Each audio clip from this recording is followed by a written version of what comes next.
क्या आप जानते हैं 8 में से 1 पुरुष अपनी लाइफटाइम में प्रोस्टेट कैंसर से पीड़ित होते हैं।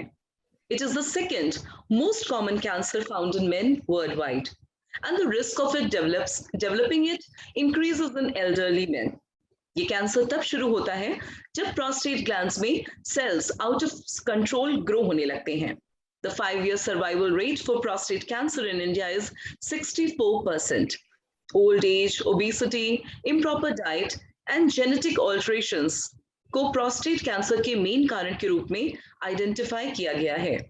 Since September is National Prostate Awareness Month for 2021, MediCircle is conducting an exclusive awareness series to impart basic knowledge of prostate cancer and different ways to deal with the same. Hello, नमस्कार, मैं हूं अपराजिता मेहरा और आज इस पहल में हम बात करने जा रहे हैं डॉक्टर दिलीप राजा जी से। Dilip Raja has his clinic at Dr. Raja's Urology and Andrology Center, Mumbai.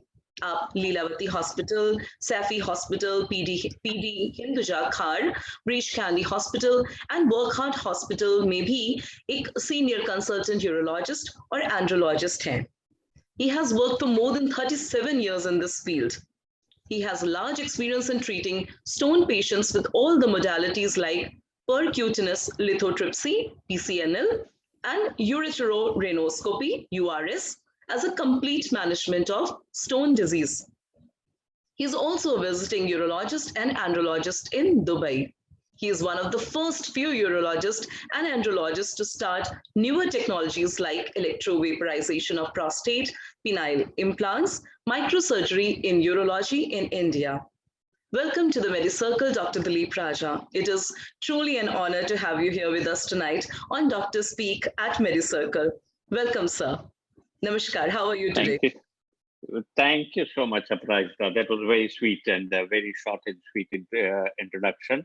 And I really appreciate that. Wonderful. Please go ahead. I really like the concept of creating awareness for the prostate cancer, जो कि आज की तारीख में बहुत जरूरी है।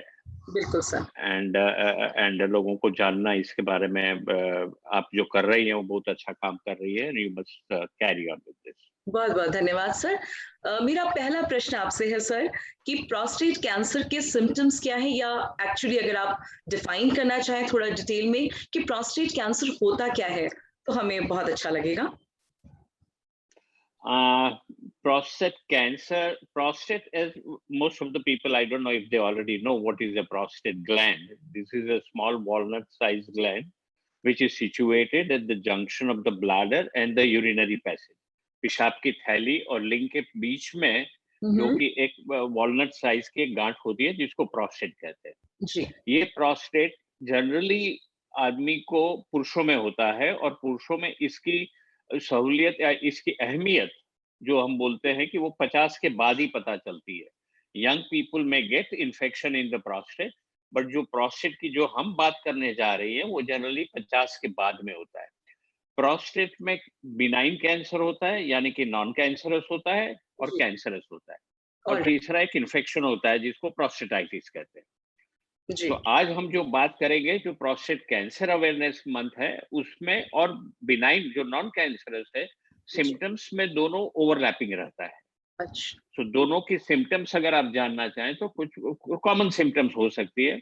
Increase frequency of urine, बार बार पेशाब जाना, खास करके रात को 2 से 3 बार या और ज्यादा बार उठना, कंट्रोल नहीं रख पाना, पेशाब जाने के समय शुरुआत करने में देर होना, पेशाब का नजदीक गिरना, अटक के आना, होने के बाद में संतोष नहीं होना, बार बार इन्फेक्शन होना या कभी ब्लड होना।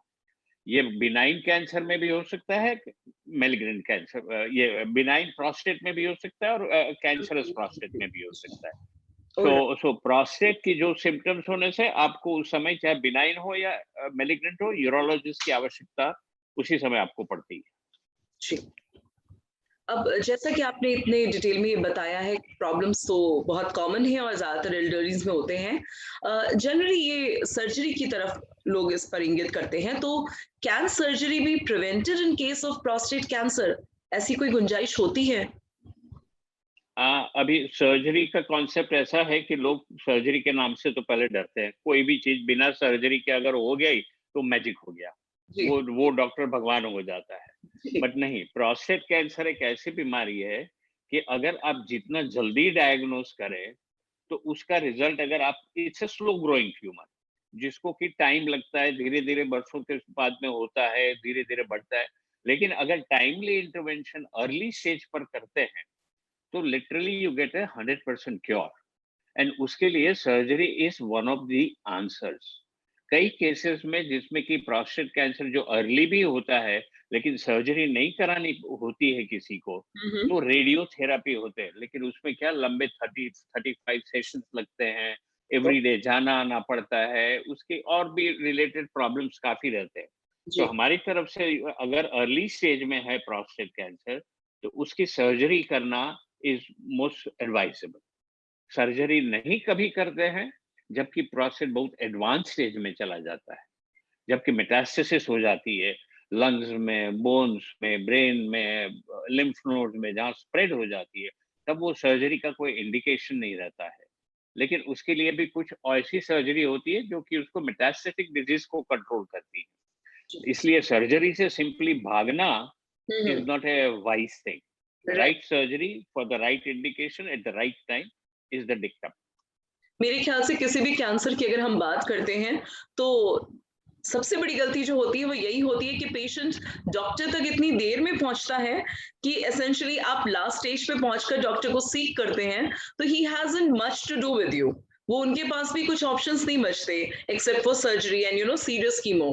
बट अगर आप वक्त रहते अगर इसको अप्रोच कर लेते हैं, तो मुझे लगता है अर्ली डायग्नोसिस हमेशा ही हेल्प करती है for all kinds of cancer. And that is why, Aprijita, this is your program of yours to create this awareness. जी, That I बिल्कुल। would suggest कि 50 के बाद में हर आदमी को अपना रूटीन, अगर आप प्रिवेंट करना चाहते हो इस डिजीज को, तो डायग्नोज अर्ली करना पड़ता है। जी, और डायग्नोसिस अर्ली करने के बाद करने के लिए आपको 50 के बाद से आप ईयरली अपना कुछ ब्लड टेस्ट है, पीएसए है, सोनोग्राफी है, अगर सिम्टम्स आती है तो यूरोलॉजिस्ट से ईयरली एक मीटिंग करना, ये जी, बहुत इंपॉर्टेंट वस्तु हो जाती है, जिससे कि अगर आप प्रिवेंशन चाहते हो जाने के बाद में प्रिवेंशन का कोई मतलब नहीं है। बिल्कुल, आपको होने से पहले ही अगर आप डायग्नोज कर लेते हो, ताकि you may diagnose it in a very early stage, then your treatment will be very effective, and that should be the aim rather than running away from it. Hence, absolutely. a visit to a जी, urologist yearly after about age of 50-55, and plus few blood tests in your should be added in your routine health checkup. What you normally, if you decide to go for a yearly checkup or whatever it is.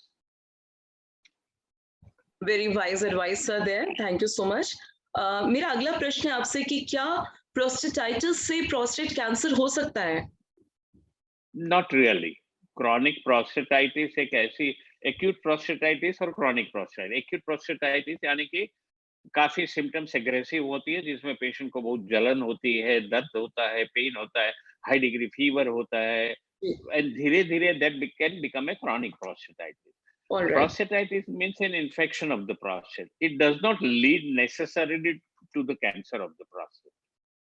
So oh, they are two separate. There, जैसा कि मैंने शुरू में बताया, prostate में 3 pathology होती है। एक हम्म, तो इन्फेक्शन, इन्फ्लेमेशन, जो कि प्रोस्टेटाइटिस, एक जी, बिनाइन प्रोस्टेटिक हाइपरट्रॉफी, और हम्म, तीसरा cancer of the prostate. These are the 3 problems. So this is a separate identity, but it does not necessarily lead to the cancer. चलिए इस वजह से तो मेरे आप मुझे लगता है आपके आंसर से काफी लोगों का भय और जो उनको शंका होगी वो दूर हो गई होगी, डाउट क्लियर हो गया होगा। मेरा अगला प्रश्न बहुत ऑब्वियस है और मेरे ख्याल से आप प्रतिदिन किसी ना किसी से जरूर सुनते होंगे कि क्या ये सच है कि 50 प्लस के एज ग्रुप में सभी मेन प्रोस्टेट कैंसर से इफेक्ट होते हैं? नहीं, that is a wrong concept. That's a total myth. First of all, तो पेशेंट हमारे पास कब आते हैं? जी, Not just because they are 50-50, that is a preventive checkup. That is one aspect of it. Right, Second thing, patient जब हमारे पास आते हैं, जब उनको मैंने जो ऊपर काली जो symptoms बताई पेशाब की, वो symptoms होती हैं तब आते हैं। तब it is our business to find out whether it is a benign or a cancerous. Right, And it does not necessarily mean that you have symptoms, so you straight away jump to the diagnosis of cancer. That is a wrong concept at all. So let your urologist define, let your urologist examine you, let your urologist do a rectal examination. तीन चीजें अपने को जरूरत पड़ती है to diagnose prostate cancer. One is a urologist experienced fingers which does a rectal examination. Second is the blood test, which is called PSA, that is prostate specific antigen, which is the blood test, which tells you certain limits are there, which is a test which will diagnose whether it is a benign or a cancerous. And if out of these two, if one or two or both are positive, then we go for a third thing, which is called a biopsy or a transrectal ultrasound guided biopsy, which takes out a tissue from the prostate glands, examine it under the microscope, and we finally conclude whether ये cancer है या नहीं है. So one has to go through these three steps and leave it to your urologist when he should do a biopsy or when he should not do. And I'm sure every urologist will discuss with their patient. वो आपके साथ जरूर discuss करेंगे कि कब उनको क्या करना चाहिए, और आपको डेफिनेटली गाइडेंस आपके urologist ही देंगे. The best guidance about the prostate cancer, having, not having, preventing, not preventing, comes only from your urologist. Right. तो मुझे ऐसा लगता है कि आप ये कहना चाहते हैं कि खुद कंक्लूजन्स पे जंप ना करिए, आप प्रॉपर डॉक्टर गूगल ना बने, डॉक्टर गूगल ना बने. जी, जो आजकल की सबसे मुझे लगता है मोस्ट प्रेवलेंट डिजीज आजकल यही है that everybody googles and things कि उन्होंने मैक्सिमम अपने आप को डायग्नोज कर लिया है and over the counter medicines खा के वो खुद को इलाज भी शुरू कर देते हैं. So that is the most dangerous. जी, तो मेरी सर्कल के माध्यम से सर और मैं दोनों ही सब हमारे देखने वालों को सलाह देना चाहेंगे, प्लीज आप ऐसा बिल्कुल मत करिए. You should go and seek a proper professional expert in the disease जो है, उनसे ही आप जाके मिलें, उनसे बात करें और इस भय को बिल्कुल अपने मन से निकाल दें कि 50 के ऊपर के सभी पुरुषों को प्रोस्टेट कैंसर हो सकता है या वो उससे इफेक्ट होते हैं. ऐसा बिल्कुल भी नहीं है. वक्त रहते इसे कंट्रोल भी किया जा सकता है और अगर आप इसके सही कंक्लूसिव एविडेंस रिलेटेड टेस्ट कराते हैं उसके बाद ही अगर ऐसा कुछ है भी तो भी इसका इलाज संभव है. तो मुझे लगता है मैंने काफी कुछ चीजें समेट दी हैं कंक्लूजन में. सर, आप कुछ अंतिम दो शब्द कुछ कहना चाहेंगे हमारे देखने वालों को? Fantastic, Aprita. I think you have done a wonderful job, and I think in a short span of time to give you the awareness about the prostate cancer, it is important as to the guidance what you are giving through your media is the correct thing to do. कि भाई कब जाना है आपको.